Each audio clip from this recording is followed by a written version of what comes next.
Today I thought it would be good to look at some of the people in the Bible who sometimes we hear a lot about but don't really think about, and that's Jesus' disciples. Now, right at the beginning of Jesus' public ministry, he chose 12 disciples. In the ancient world, a disciple was a person associated with another person who was in general associated with some kind of cause. And a disciple would associate themselves with that person in order to learn about the cause. And so really a disciple is a student, is learning about something. You can sort of look at a disciple like an apprentice. Instead of learning a trade, though, they are learning about a certain cause.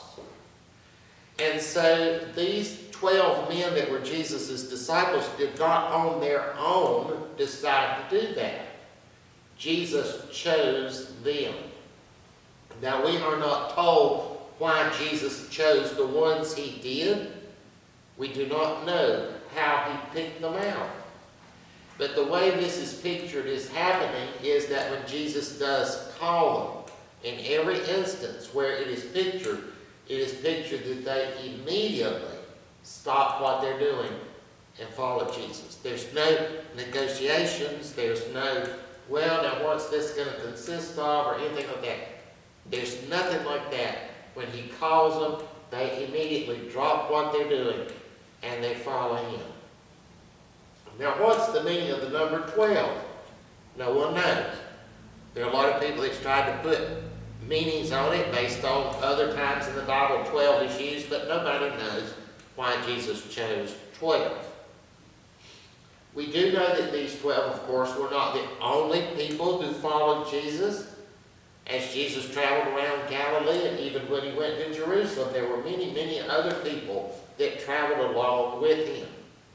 And so these men were not the only disciples. They were the 12. And that seems to just have been the core group. So I want you to look at them. The first disciple Jesus called was a man named Andrew. He was from Galilee. He was a fisherman. And we are told that he had been baptized by John the Baptist. And then Jesus called Andrew's brother, a man named Simon Peter. And Peter's probably the best known of the disciples. He's the one, of course, who, right before the crucifixion, denied Jesus. And he emerges in the book of Acts as more or less the head of the group of early disciples in the book of Acts. Now, there were two other brothers among Jesus' disciples. We heard about them in our gospel reading, James and John. They were sons of a man named Zebedee, and they were fishermen. Now, the Gospel of Mark tells us that Jesus sometimes called these two the sons of thunder, but it does not explain why. And in the Gospel of Matthew, their mother went to Jesus and requested that when Jesus came into his kingdom, one could sit on one hand and the other sit on the other. In other words, she wanted her sons to be the number 2. There was also a disciple named Philip. He was from Galilee, and we are told that he was from the same town that Andrew and Simon Peter were from.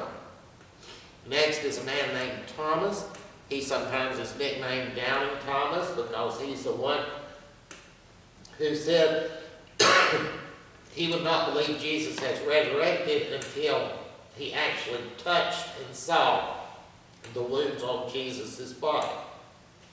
And in the Gospel of John, Jesus appears, and Thomas actually does that.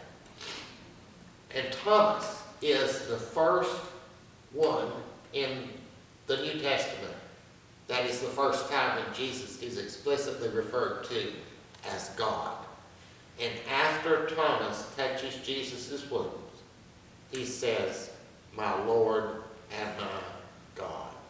And that's the first time in the New Testament Jesus is explicitly referred to as God. Now next is a man named Matthew.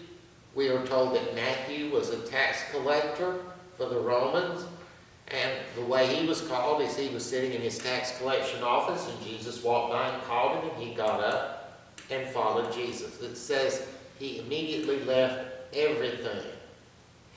Now Matthew is called Levi in the Gospels of Mark and Luke, and he's called Matthew in the Gospel of Matthew and John. Next is another man named James. We're not told anything about him at all. Some have speculated he was Matthew's brother, and that sort of was a tradition that came up around him, but the Gospels do not explicitly state that. Then we have another man named Simon, and there's something interesting about this man. In the Gospel of Luke, he's called Simon the Zealot, as many Bible translations puts it. There's disagreement about what zealot refers to. Some say it refers to a group of Jewish revolutionaries that were supposedly active against that time to revolt against the Romans. Others maintain, though, that that group called the Zealots did not come up until after the time of Jesus, so it could not refer to this guy. And still others say it just means that Simon was zealous. In other words, he was enthusiastic and showed great enthusiasm for doing what he was doing. When you go back and look at the Greek, though, you'll see that Simon the Zealot is not Simon the Zealot in the Greek. It's literally Simon the Canaanite. If you remember back your Old Testament history, you remember when the Hebrews entered the Promised Land in the Old Testament. That was the land of Canaan. And the people that lived in the Promised Land before the Hebrews moved in were referred to as the Canaanites. And they were, of course, not Jews. So if you go by the literal Greek and translate it Simon the Canaanite, you are basically leaving open the possibility that Jesus had at least one disciple who was not Jewish. And for some people, that would really, really open up a can of worms. And so what they did was, well, to go through and translate the Bible, you say, well, I know that can't really mean Canaanite. And then somebody got the idea that the Greek word for Canaanite sounded a lot like the Greek word for zealot. So they got the idea, well, when they wrote the Bible, they really meant to put zealot, but they put Canaanite because it sounded so much like it. So we're going to go through and just translate it zealot, and then that gets rid of the problem of Jesus having a non-Jewish disciple. Now, of course, that's not what the Bible says. It says that he was Simon the Canaanite. But the Gospels never specifically say that all the disciples were Jewish. That is just an assumption that people make. So, I don't want to get into the question today of whether Jesus had non-Jewish disciples or not, but I do think it's important to illustrate something that we've talked about and hear a lot about the Bible.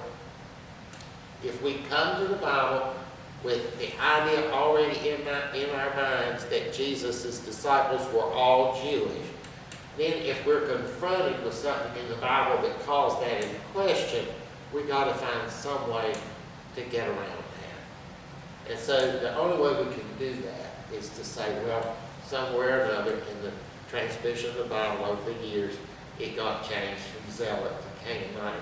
But we know that they had to have meant Canaanite. We know they had to have meant zealot instead of Canaanite because we know that all of Jesus' disciples were Jewish. Well, how do we know that? Well, that's just what we've always heard. So we've got to be careful about not trying to make the Bible say what we want it to say. So I want to move on to another disciple. There is confusion regarding Bartholomew and Nathaniel. Some Gospels list a man named Bartholomew. Some list a man named Nathaniel. And the idea is, since everybody says Jesus had 12, obviously if you had Bartholomew and Nathaniel, you'd have 13. So since it does say that Jesus has 12, the way that's dealt with is to say that Nathaniel and Bartholomew are the same person. The name Bartholomew is not actually a proper name. Whenever you see something in Semitic languages, it says bar in front of it, that means son of. So technically that is, Bartholomew is the son of a man named Tholomew. And so the idea is that sometimes he's called the son of Tholomew, and sometimes he's called by his own given name, Nathaniel. Now there is confusion about the name of yet another disciple. The Gospels of Luke and John reference a man named Judas, not Iscariot. They'll put that in there to separate this Judas from the Judas who betrayed Jesus.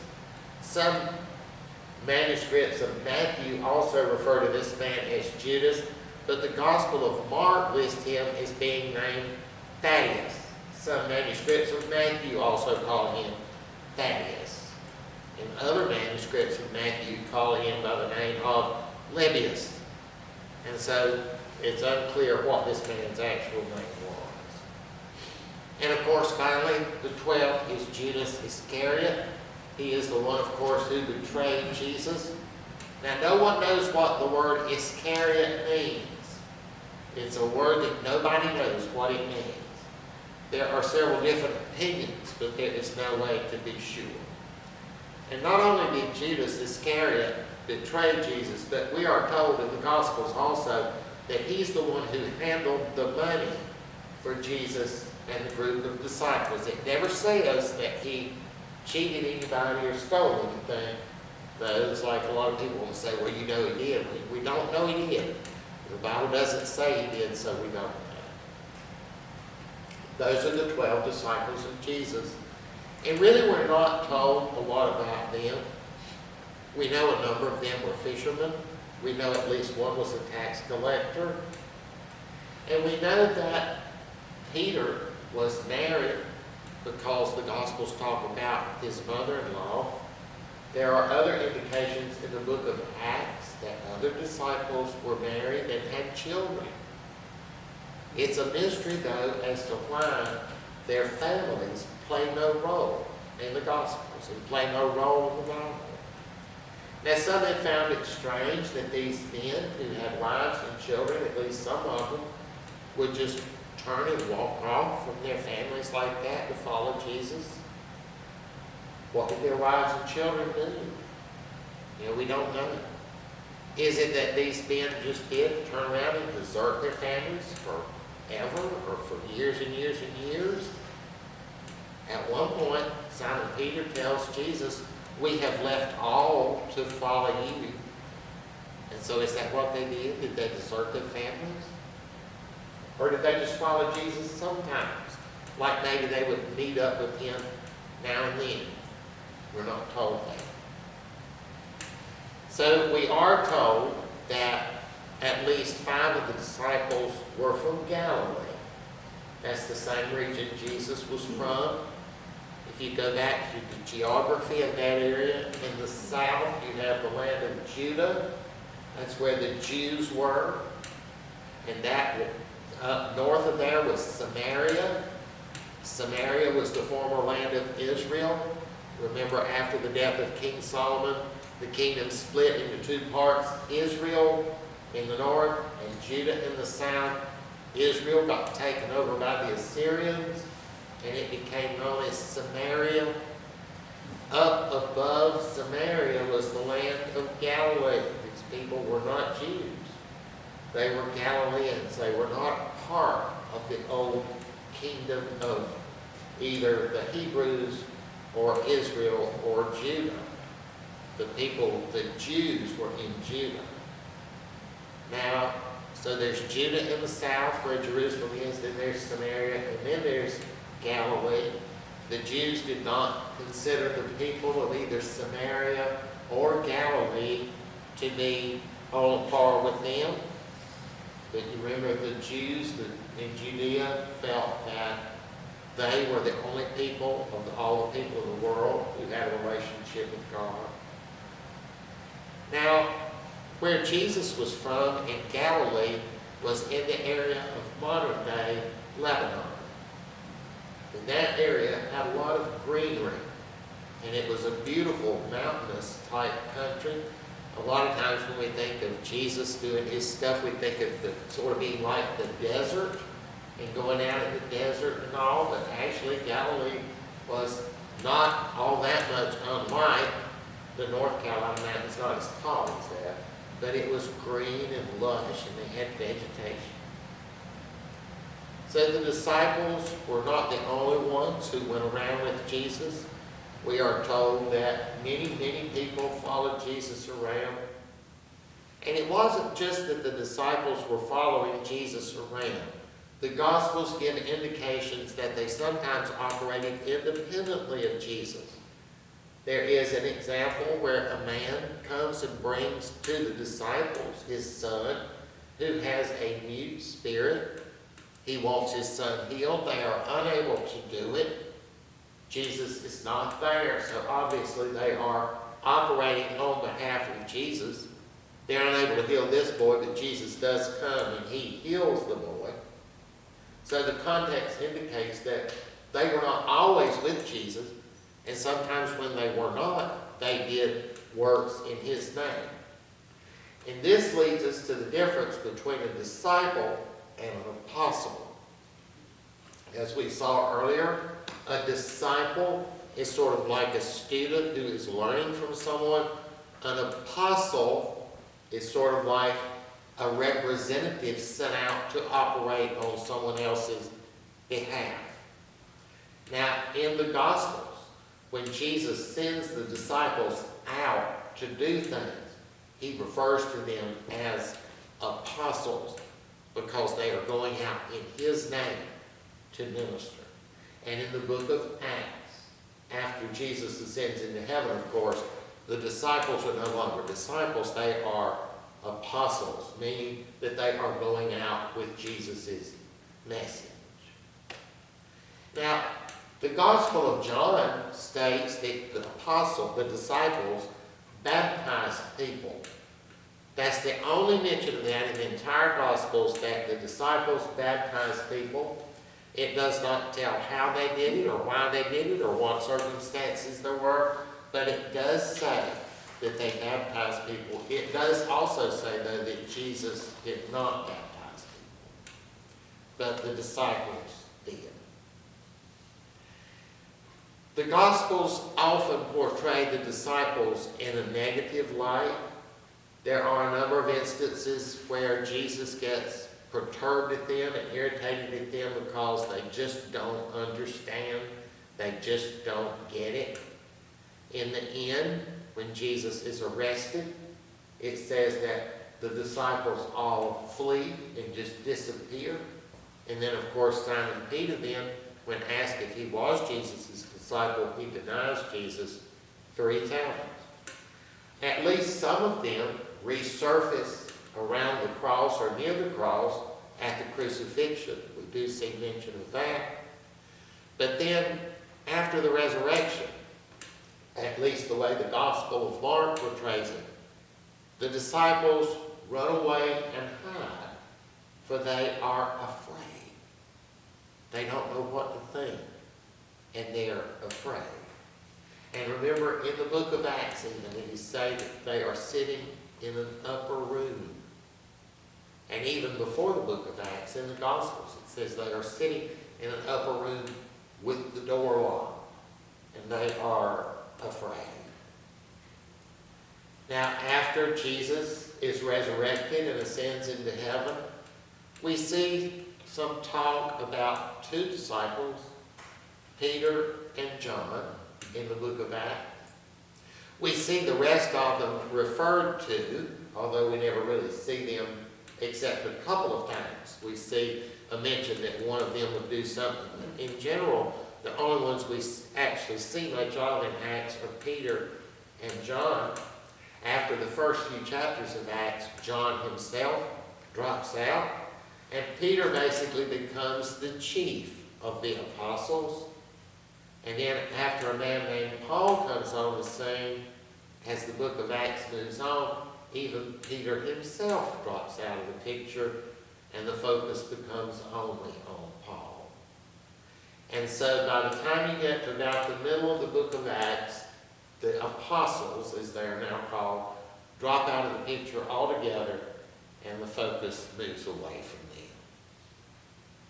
So just as the disciples are portrayed in the Gospels as never quite understanding, so are the apostles portrayed in the book of Acts as never quite understanding, and then they just drop out of the picture. In the end, the disciples are a mystery. We're not told much about these men, what their lives were like. Nobody knows what eventually happened to them. We just get a few glimpses of them in the book of Acts, and then they're gone. In both Acts and the Gospel, they're not presented in such a good light. Who they were, exactly what they did after the time of Jesus, and exactly what happened to them is a mystery. We are all called to be both disciples and apostles of Jesus. Disciples in the sense that we are all called to learn about the message of Christianity. We are all called to try to understand Jesus and what he was trying to tell us. But that's not all we're called to do. We're not just called to understand it. We're called to be apostles. And it is to take the message out. Every one of us is called to do those two things. To learn as much as we can and try to understand. And then to take the message out. How the message is taken out is something that is personal and unique to each one of us. But I don't want you to lose sight of the fact that each one of us is called to be an apostle, to take the message of Jesus out, be an ambassador for Jesus. That is part of the calling that each one of us has.